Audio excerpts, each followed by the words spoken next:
Good morning, good morning.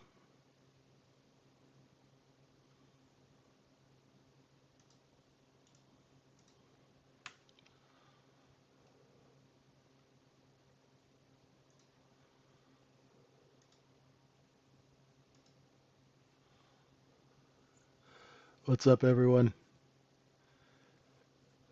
Hope you all had a good weekend. Went quick. Raj, you're back. Terrence, what's going on?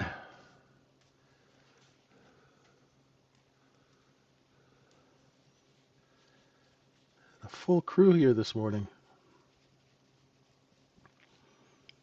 Oh, let's see what we're looking at this morning. Well, the good thing is the shorts got to cover from Friday.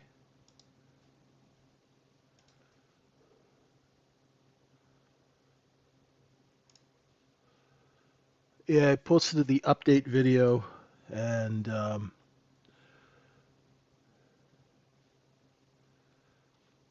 the pen thing. And I said, look for a backfill. And boy, that's what we got. We got exactly that. We got a backfill down. We have a poor low. So that short was nice. And then Cisco took the long back up off of that poor low. Nice trade up to the long. There's going to be some inventory up here in the 68.94 level because we have single prints, but that is a B profile and it's catching the liquidating inventory from Friday. Very nice. All right, go take a look. There's that poor low. So buyers competing down here at 68.67 half. Overnight point of control is here at 74 and change. So we took this, went and sold it up here, and we stopped just in this area here. Very cool. Right. Balance zones tonight I did 69 and a quarter to 75 and a quarter. Double it to 87 and a quarter, so it worked pretty good. Look above and fail there. We're sitting at VWAP.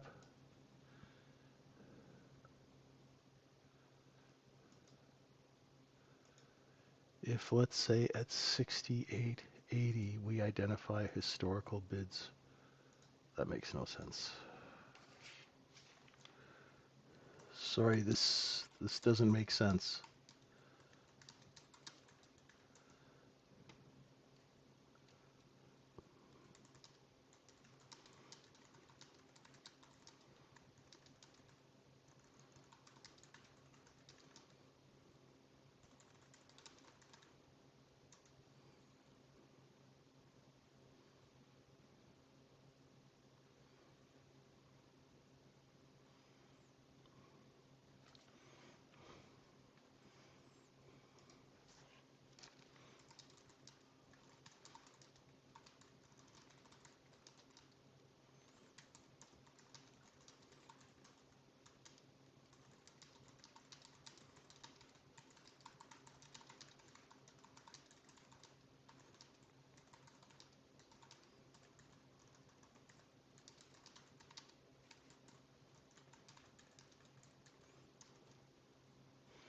Right. And Harris, you should not be shorting. You should be learning how to go long. And that short, identify historical bids. Bids aren't like written in stone, right? There's going to be different order flow every time you get to a level. That's why I tell people to do the look above and fail, right? So the trade that you should have been focusing on here was the look below and fail, rotation back up, right? These rotations, and this is a look above and fail, right? You identify sellers are putting stuff on sale, and you'd be executing here, your stop would be here, and you know that there's bids here. So I don't know where you got this historical bid thing from, but you don't short off a historical bid 6 points higher. There's no such, like, there's no automatic thing to do. You have to look at the situation and find out if the sellers are putting price on sale. If they're not putting it on sale, there's no reason for you to go short, no matter what. Right? Otherwise, you're going to be in for a world of hurt. A lot of people do that. They like, oh, it's going to go here, and I'll short because it's based on some math problem, and yeah, it never works. Yeah, AO, if you had watched my, good morning, AO, if you had watched my video that I posted last night, I told you exactly that, not to sound like I told you so guy, but I told you that exactly that the market would open and backfill, exactly what it did, right? Because the move up on Friday, right, that was a markup into Friday. So people who are caught short here, here, here, right? That's why the guys in my room had a beautiful short off the open, all the way down, covered, took the long like Cisco, and straight back up.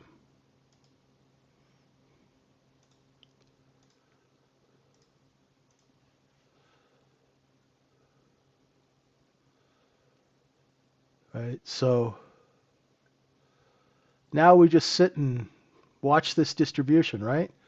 Because we're going to take this and we're going to sell it up here until we have to put it on sale, right? Or if this gets price stability, buyers will come and we'll try and take out the 92s.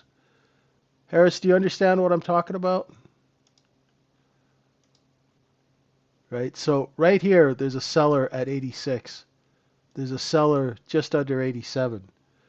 If you are short and those sellers move their prices up, you can't be short.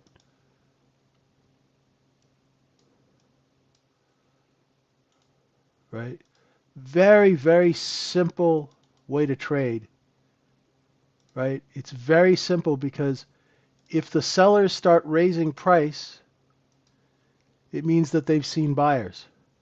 And when sellers start to raise price, you don't want to be short.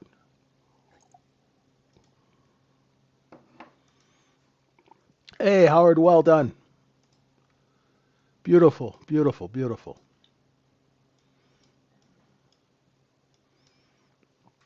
Don't go spend all that money on a stereo.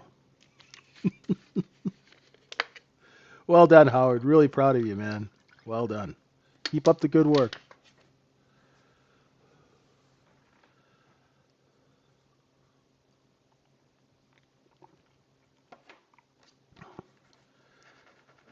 Keep enforcing that discipline, Howard. That's beautiful. Perfect.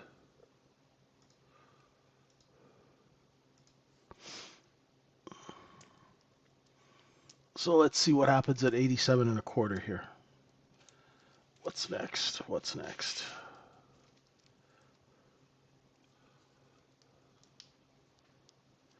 This is month end this week. So just so you know, month end is Thursday. Market maker month end is Friday.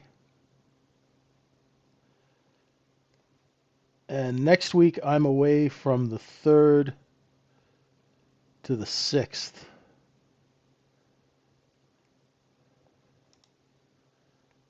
And I'll be back on Friday.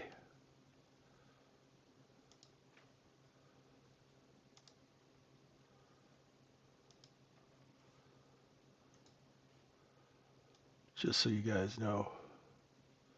Balance level, 69 quarter to 75 quarter. If you're in my room, Mohammed, I post them every morning in the room. There's a section called JJ Levels where I go and I post our levels every morning.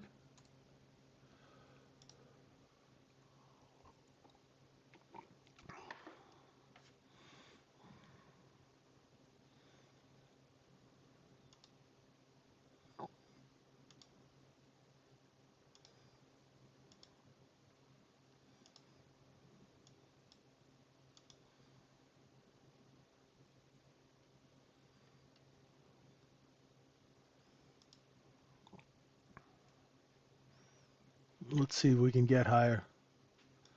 We know we have supply up here at 91.5. They started selling into it at 88. Just a couple of ticks before 88. Yeah, there we go.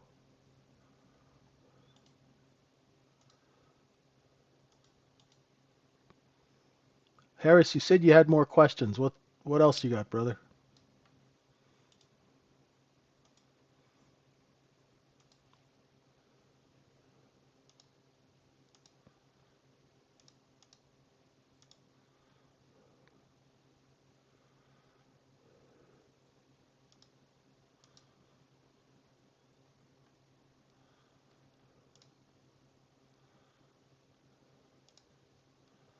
I'm going to repost this in the chat. For new traders, this should be your Bible. You should read this and do exactly what I tell you to do, because it's going to help you. It's simple. It's just 5 steps, right? Just keep doing the same thing.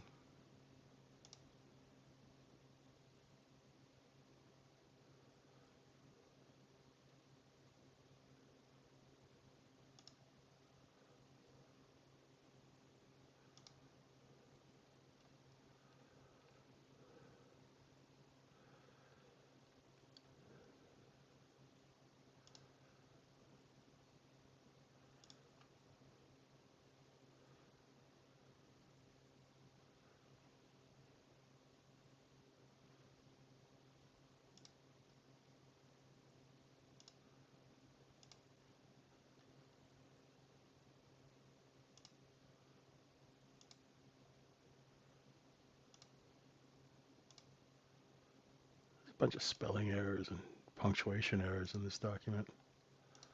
Go fix those. Oh.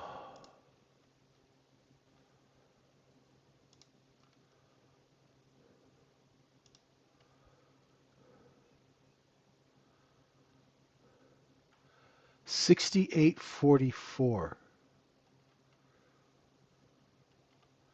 But we haven't traded at 68.44 all night, Harris. So yeah, if here, let me go like from the video, right?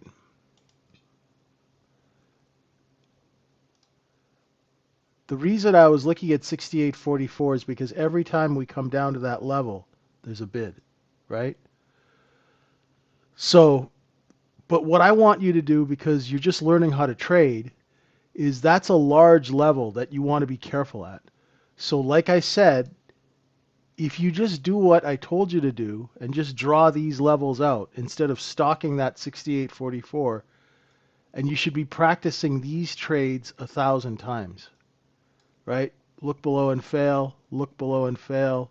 See, there's 3 different look below and fails here. There's 1, 2, 3, and they're all different. So if you do this trade 1,000 times, you're going to understand the subtleties of the difference. Do you understand what I'm saying? So you don't have to choose if you do what I tell you to do, right? Just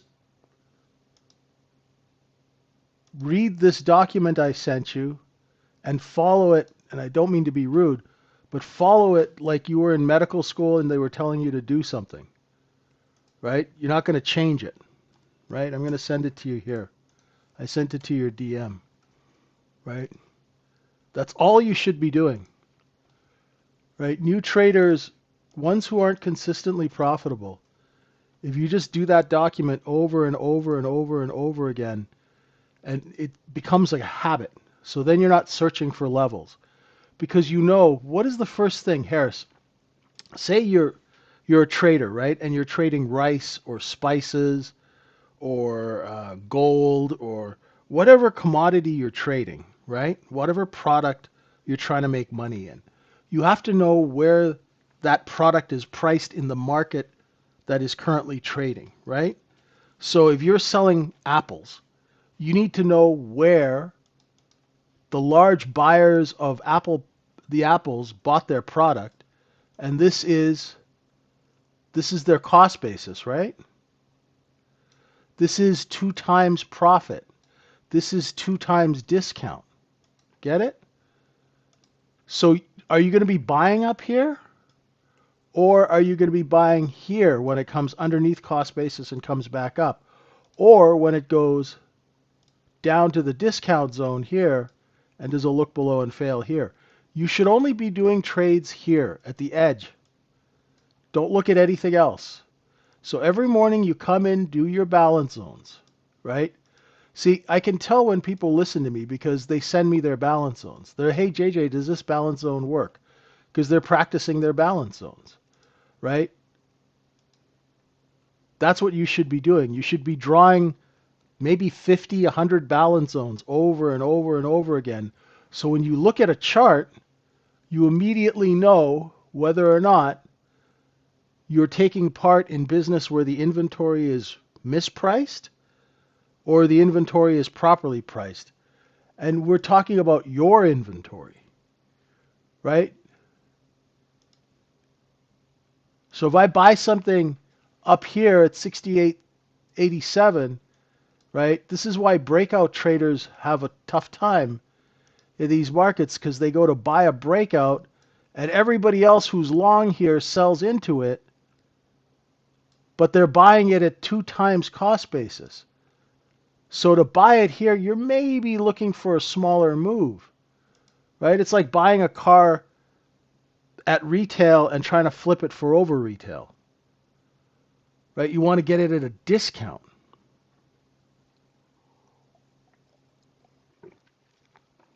So just keep, if you follow the 5-step method, I promise you it'll work. Right? You could scale up that 5-step method too. It doesn't just work on 1-minute candles. Right? You could do the look below and fail of 67.88 once you have money, right? Yeah, they don't. That's why you need to learn. Right? See, you're looking for the perfect trade where you should be looking to improve your skill. And you should be looking to understand the subtleties of when order flow is different and inventory is different. See, you're looking to make money, and I understand that.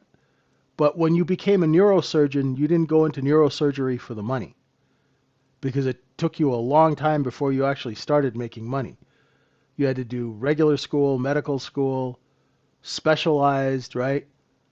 So before all of that happened and before you started making the big bucks, right, you got to put in years and years and years. And the same thing with trading. Everybody starts trading and they're looking for money. And I understand that because it seems like it is about money. But in retail trading, you should be understanding, hey, listen, I got to get my skill, right? What am I looking at? Why am I looking at it? What are the business reasons for the trade, right? You need to spend some time doing that. And I know it's hard. And that's why everybody, who says, I just want to quit my job and be a trader, I'm like, don't do it. Do not do it. Right? It's about process, right? Like I say, it's not rocket science, it's repetition. Right? Because in trading rooms, you'll have people, oh, I'm going to buy this level. I'm watching this level, right? And then the market hits that level and just rips through it and keeps going lower. And they don't understand why that level didn't work, right? Well, how many days of inventory is above that level? What was the market doing at the time? Where was the inventory at that time? Was it above you? Was it below you? This is why this is the simplest thing. You draw out the cost basis. That's where everybody bought their product. And then you wait for trades. You stock trades. Like here, there's no trade. Right? There's absolutely nothing to do here. Right? Look how slow the time and sales are moving. Right? We're in distribution. We're in pure distribution. We have sellers here. We have some buyers underneath VWAP. So right here, there's nothing to do.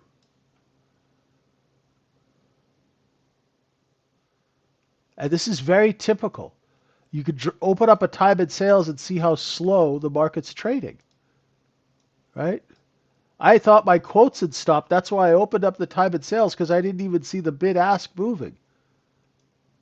You guys see how slow it is right now? It's crazy slow. Get it?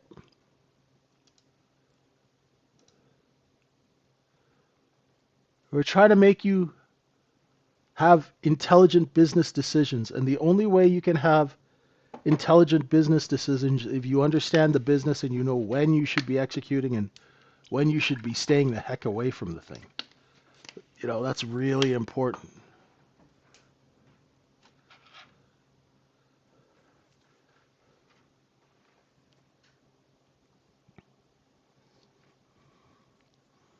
Yeah, so just do those 5 steps every day. You know, just be like, you know, when a guy goes into a bakery, right? And he's baking bread. You know, first thing he goes, he turns on the ovens, then he does whatever, you know, whatever the hell bakers do. They have a simple thing that they do every day, right? Do the same thing every day. Make it a habit. Then what you do is you build good habits, and then you don't make bad business decisions, and then you're not hunting and fishing for trades, right? If you know that you only take the look below and fail, so if the market goes like this, it goes up, comes back in, and then does this, then you buy this, put your stop here, sell a little, sell a little. If the market does this, the same thing.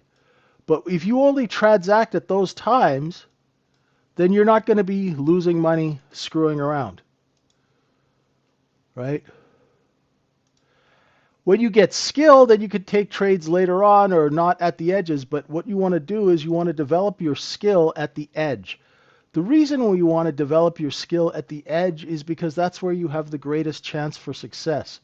So when you take only trades that have the greatest chance for success, you minimize the amount of frustration and capital loss that you endure, right?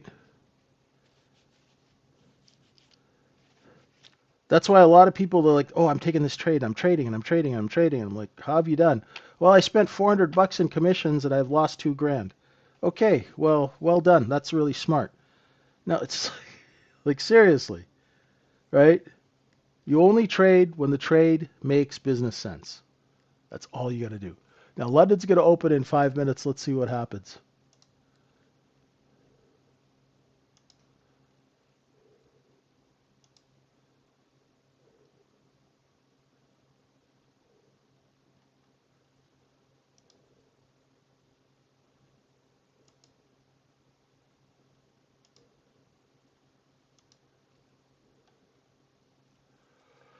Excuse me. We've all done it, right, Cisco? Until somebody kind of straightens us out. It's like, but a lot of people don't get straightened out because unfortunately there's so much bad information about trading, right? Even if you have an indicator, right? Because I'm working with a client who's hell bent on this indicator. So what I'm doing, but they have large drawdowns and they're taking trades at the wrong time.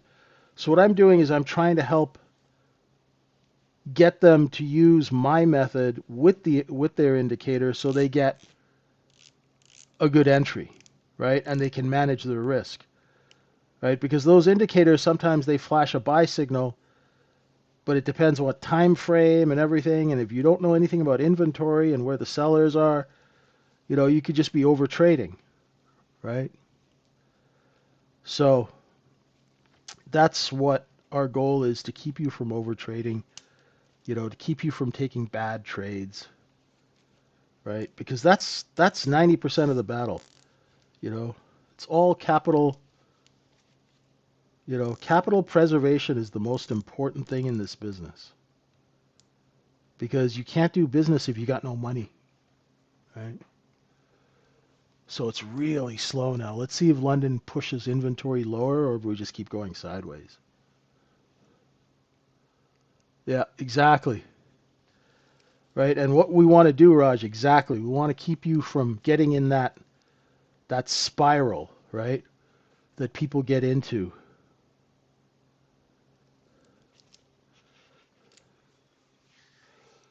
Where they keep spiraling.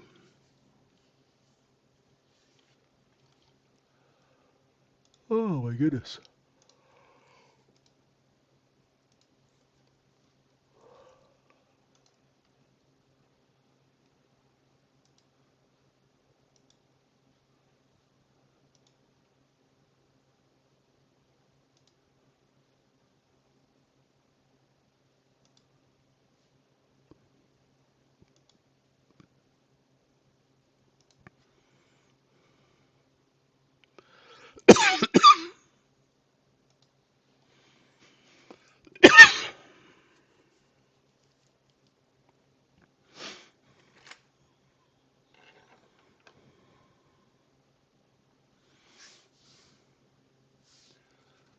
Man, this thing's not even moving, is it?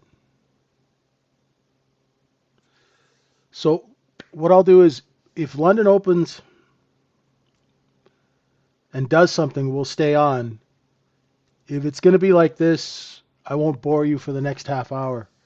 We'll shut it down early and come back at 9 if that works for you guys.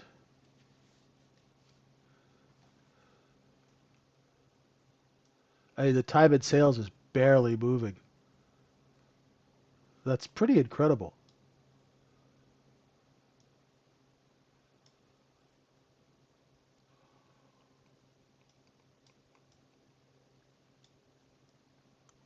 Oh, excuse me.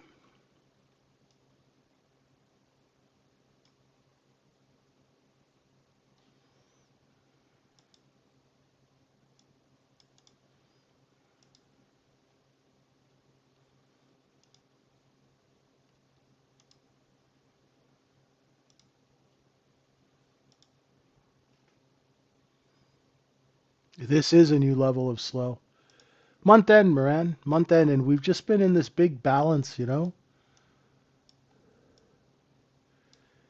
If you look at like just like a clean chart,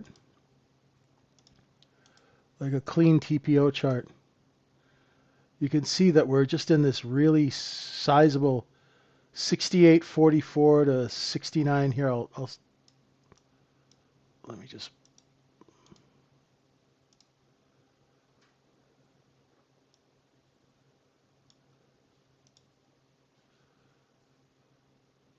Oh, there's London. Doesn't know what to do here.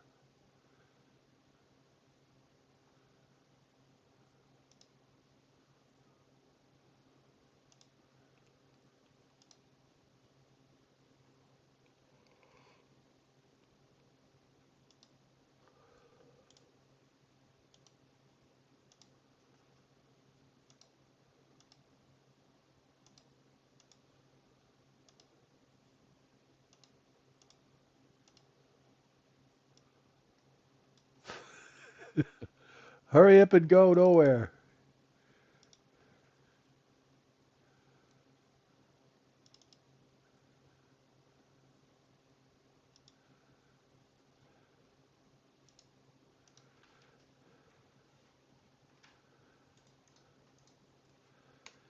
We're just going back and forth at this big zone. 68.47 to 69.26.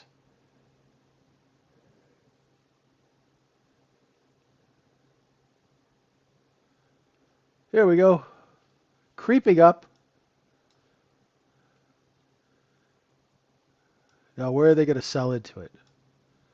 So when a market starts moving higher, what I start going is, okay, where are they going to sell? Ah, see, they sold it into it right here. Now, do we go back and forth between 87 and 89? Right? Or do we come back down and take out VWAP? I wouldn't short until we get accepted underneath 84.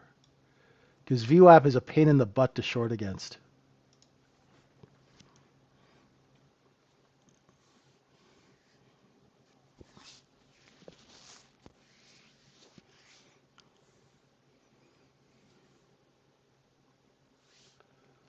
Yeah, sellers are back at 87, Cisco.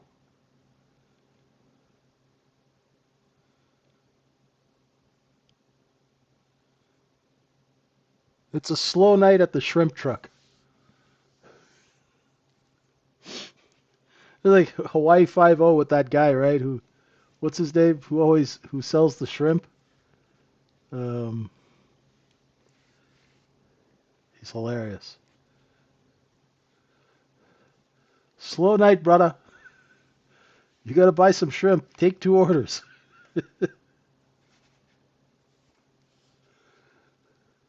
Oh yeah, this is. It's not a holiday in the UK, is it, Raj? Bro, you like shrimp or what? It's not a holiday today in the UK, is it?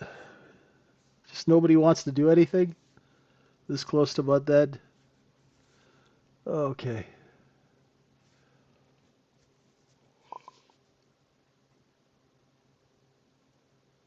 Does anybody have any questions?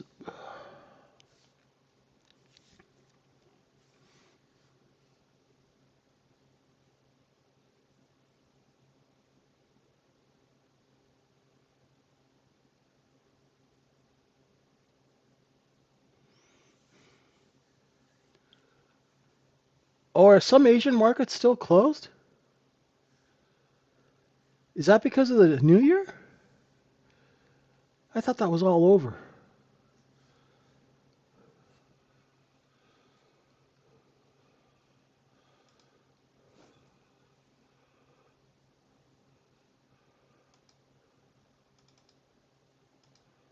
Here we go. Let's see where the bids are. See, these bottom of these candles are where the bids were before. Just right here.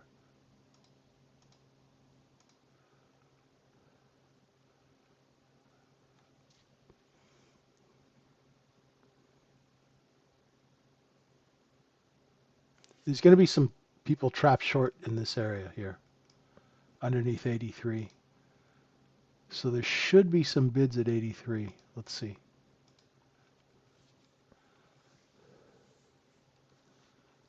Oh, Japan was closed today?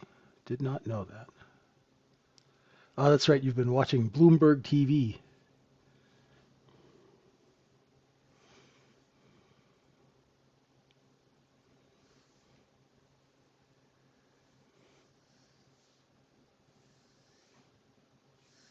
Let's go test that 83 bid, see if it's still there. What we'd like to do is move this overnight point of control, which is what? 1,620 contracts. I'd like to move it up here somewhere. But right now, they've got to put it on sale because nobody wants to buy it over 84. This is the most excitement we've seen all morning.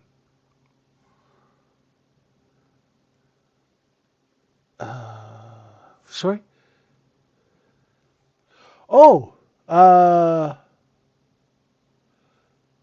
yes, I forgot. Raj, you're right. I should have put that one in.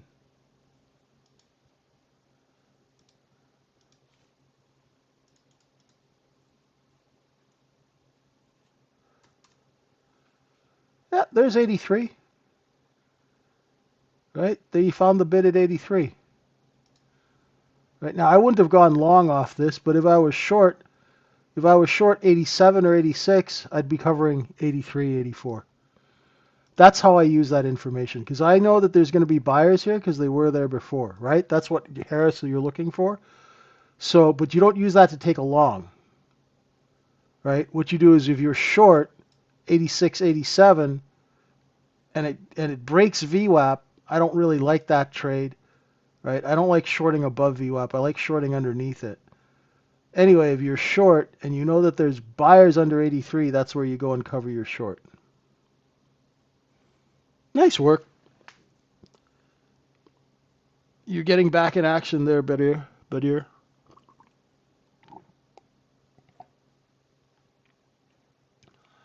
And we're back to distribution again, right?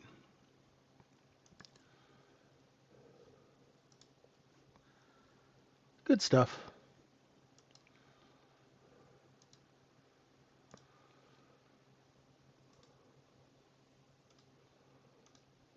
I think that's the end of the excitement, right? Yeah, VWAP is always a pain. It's always a pain when you get close to it, you're trying to break it or you're trying to go through it. It's a great place to get out of trades.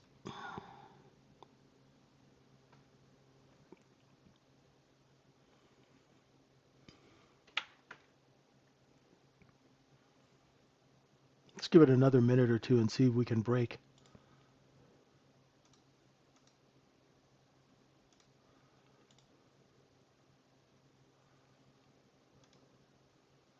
Let's see if we can break that level.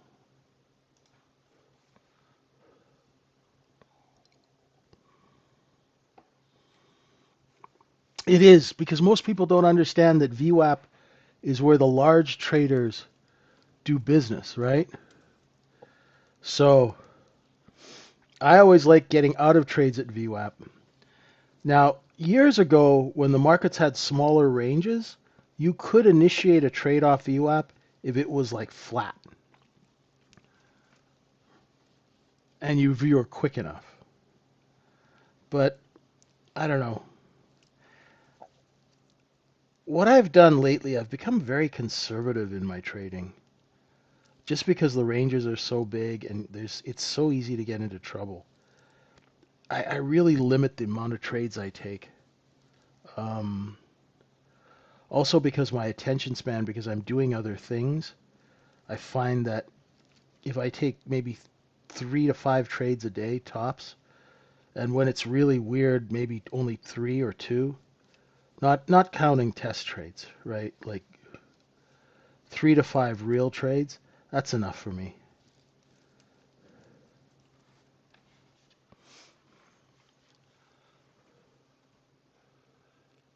That's because you don't understand VWAP, right? If you're shorting under VWAP, you don't understand that, yeah, it's not counterintuitive, my friend. This, when you come down here, there's buyers. If the price is on sale underneath VWAP, that means you've identified sellers. That's why you shouldn't be shorting, Harris. You understand? Because you're still in first year medical school. Shorting is more advanced. So it's not something you should be even doing right now. Right? That's why I totally tell people who are learning how to trade, don't worry about shorting, right? This market is built to go higher, right? Until you see, until I tell you, right? This market is built to go long. It's not built for short selling. I've done videos, I've talked about it until I'm blue in the face, right? Go watch those videos, Harris. Here, I'll put them in the thing.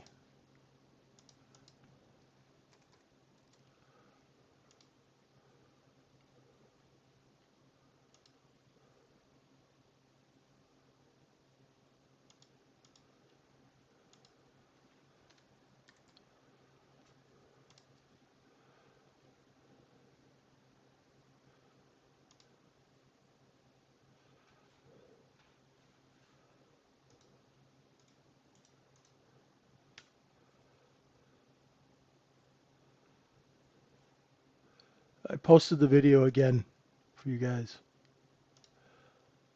Okay.